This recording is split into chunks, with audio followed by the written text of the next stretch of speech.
Welcome back, Nighttime Nights. Alright, we're going to start off today with an activity. Okay, so I want you to get out a flashlight. And I got mine here. So what we're going to do is we're going to pretend like we're walking in the dark and we need our flashlight to light up the floor so that we can see. So I want you to turn off all of the lights in your room and I want you to point the flashlight downwards like this. So you'll turn it on. I'm not going to do it just yet, but you'll turn it on and just point it at the ground.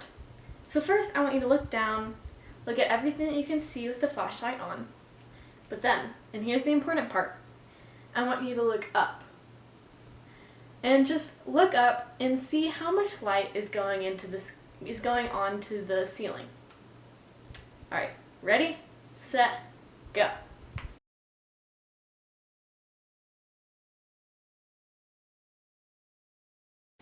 Alright, I hope that activity went well for you. So when I did this, I noticed that a lot of the light was going up onto the ceiling. And this is what light pollution is. So let's imagine that this flashlight was a street light. So yes, when it's on, it is pointing down, it's illuminating the street, and the cars and the people down there would be able to see. But it's also sending a lot of light up into the sky. And that affects all of us. It affects plants, animals, and humans. For example, like we talked about last time, it makes us not be able to see the stars as well. But it also affects a lot of plants and animals in really bad ways. For example, the sea turtle. So when a mother sea turtle is ready to lay her eggs, she climbs onto the beach and she digs a pit, puts her eggs in the hole, and she tucks them in. And then those eggs know when to hatch because of the cooler weather. And a lot of times that cooler weather comes at night because the sun isn't out. So imagine that you are a sea turtle. You and your siblings just hatched and you know that you need to go into the ocean. How do you know where to go? What guides your way? Well, what guides your way is the moon and the stars. Because you're born knowing to follow the brightest thing that you see. And since you're probably born in the night, that's supposed to be the moon and the stars.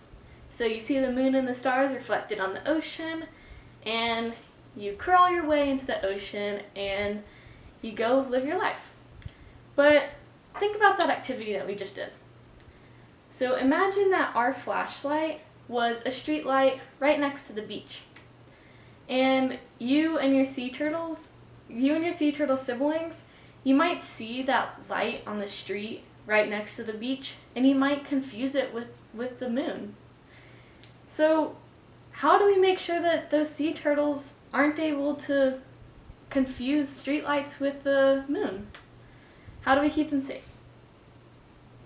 Well, one way is we can shield the light like this, so that it's pointed down and we can still see, but the sea turtles aren't able to see it. Have you ever been outside near a flashlight at night? Well, you might have noticed that a lot of bugs are quickly attracted to your light, and a lot of lights are left on all night. Whether it's a porch light or a street light or any other kind of light, a lot of bugs are going to be attracted to it all night. Imagine if you spent your entire day just looking at a light instead of doing important things like school and eating. Well, those bugs, like moths, they need to spend their nights mating and reproducing and finding a home and eating. They need to do a lot of important things at night. So it's really distracting when a light is on all night and they can't do any of those things. Another bug that's affected by artificial lights at night are fireflies, or lightning bugs. There are over 150 different species of fireflies or lightning bugs. Do you know why fireflies blink at night? Well, fireflies flash at night because they're trying to find fireflies of the same kind. And there are a lot of different kinds of fireflies. Each one of those kinds of fireflies has a different flash. For example, one kind might flash on for 5 seconds and then rest for 30 seconds. Another kind might flash on for 10 seconds, and then rest for another 10 seconds. So you can imagine how hard it is for fireflies to find one another when there's a bunch of light and there's a lot of light pollution. Those fireflies really need to find another firefly of the same kind so that they're able to mate and reproduce. So that's why it's important for us to turn off our lights at night so that fireflies can find each other and all bugs can live their life. In this picture, what do you notice about the field? Why do you think there are waves of green crops beside the ripe brown crops? Well, the crops in this picture grow based on the balance of daylight and darkness around them. Because of those lights on the highway, the soybeans planted there think it is still summer. In the summer, the days are longer. So when the lights are left on all night, the plants think that the days are longer, like in summer. The waves of green plants surrounding the lights are the areas of plants that the lights reach to make them think that the days were longer. Because the plants never got enough darkness, their beans were never ready to be harvested. Trees are also affected by nearby lights. Think about a tree during fall when it's losing its leaves. A tree knows when to lose its leaves because the days begin to get shorter and the night gets longer. So, when a tree is around a light during the night, it thinks that the days are longer, and the tree doesn't lose its leaves. A tree needs to lose its leaves to not only save water and energy to survive the winter, but also to just generally be healthy. The part of this tree that was lit by the light on the pole didn't get the message that the nights were getting longer and that it was time to drop its leaves. So we've talked about how plants and animals can be affected by artificial light and light pollution. But how does it affect us? How does light pollution affect humans? Well, you might have heard of something called blue light, or light in the blue wavelength. So most lights have a range of lights that we are able to pick up with our human eye. So it usually looks like a spectrum of like rainbow lights. So on one end we have the warmer lights, like red and orange lights, and then on the other hand we have cooler lights like blue and purple. And this is where the blue light, or light in the blue wavelength, is. And that blue light can be really harmful to human health and our ability to sleep. And not only can blue light really harmfully affect our ability to sleep and our health, but any bright artificial light that we have on at night can affect our ability to sleep. So these glasses can help us see the different lights that a light produces. So let's put on our glasses, and this way we're able to look at a light and see the spectrum of lights that a light emits. Let's go. All right. Now that we have our glasses on, we're able to see that spectrum of lights that this light gives off. So we can see that this is a pretty common light bulb, and it gives off a very white light. And then off to the right, we can see the range of lights that it is giving off. And that is what our glasses let us see. So we can see that this light bulb gives off both warmer lights, like red lights, and it gives off cooler lights, like that light in the blue wavelength. And that light in the blue wavelength is what we get from the sun. So that's really important for us to get during the day, because that's what helps us stay healthy. But during the night, we want to break from that, because we really need a balance between the two. So this kind of light that is really white, we can see that it has a lot of light in the blue wavelength, which isn't always the best option for us. All right, light number 2. So we can see that this is another pretty common light bulb, but unlike the last one, it looks a lot warmer, and the light coming out of the light bulb looks a lot yellower.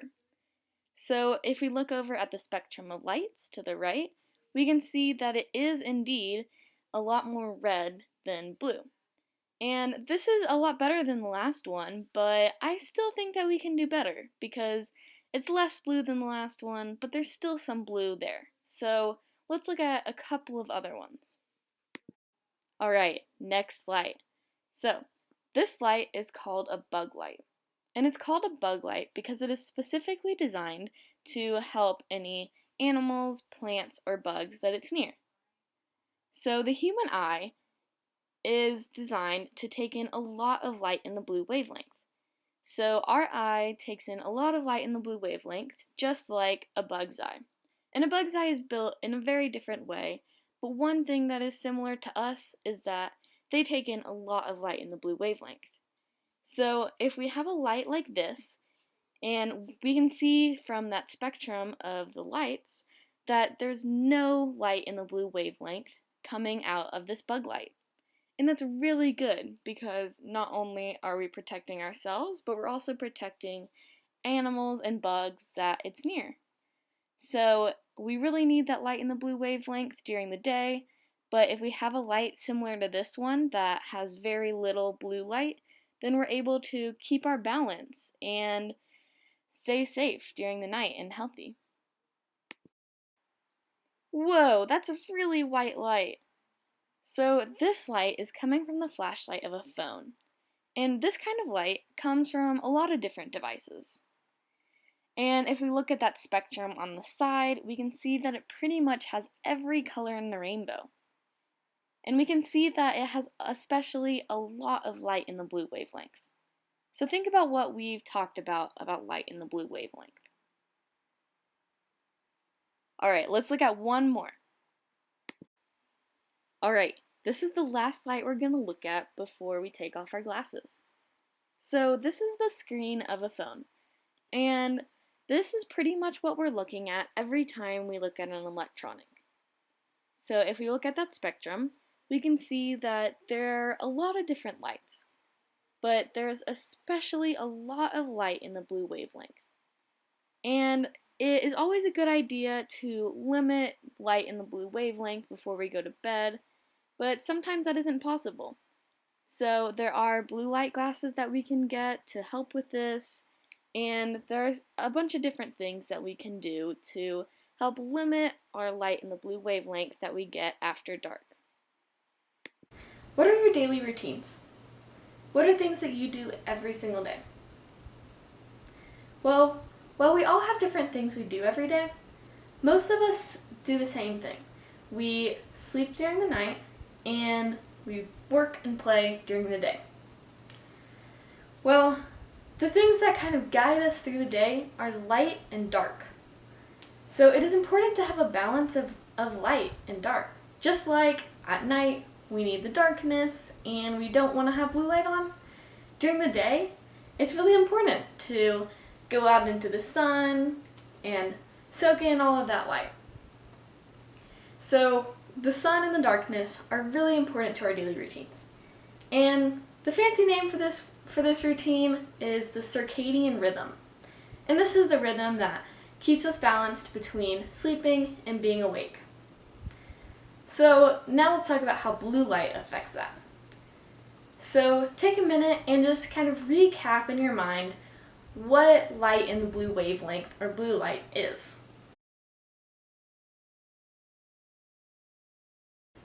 Alright, good job. So light in the blue wavelength is a really common type of light that most artificial lights give off. And light in the blue wavelength is really harmful to human and animal health. It can confuse our circadian rhythm and make our bodies confused about what time it is. So when our bodies are surrounded by natural darkness, our bodies produce melatonin. And melatonin is a chemical that helps us sleep and actually triggers the process that makes us feel well rested. And a lot of phones and other electronics contain that light in the blue wavelength that stops us from producing melatonin. So how do you feel when you don't get enough sleep? So when I don't get enough sleep, it doesn't feel very good. I'm super tired and it's just not fun. So light in the blue wavelength can stop us from producing that melatonin that helps us feel really well rested. And not only can not producing enough melatonin make us feel really tired, but it can also make it harder for us to fight off diseases like cancer and obesity. And not producing enough melatonin can even increase our likelihood to get depression. So what can we do to make sure that we produce enough melatonin and get enough sleep? So we can limit electronic use before we go to bed, we can dim lights at night, and we can try to limit our lights around us at nighttime that give off light in the blue wavelength. We all want to stay healthy and get enough sleep. So now we know how important the dark is to our sleep. Not only does it help us sleep really well, but it also can help us in preventing illnesses and other unhealthy habits. So now we're going to do a little activity. I want you, tonight, after it's dark, I want you to go outside with a responsible adult and try to turn off any artificial lights that you have control of around you. And once you're outside, just take several minutes, hopefully at least 10 minutes if you have enough time, and just let your eyes adjust to the dark. And then I want you to think through your senses. And just think about what you hear, what you see, and just how it feels. Go through your senses, see what it's like to just be outside in the dark. And then you can find in your activity handout packet, you will find a couple of questions that I hope that you're able to answer. And I hope that you just have fun getting to go outside after dark. Alright, nighttime nights. See you next time.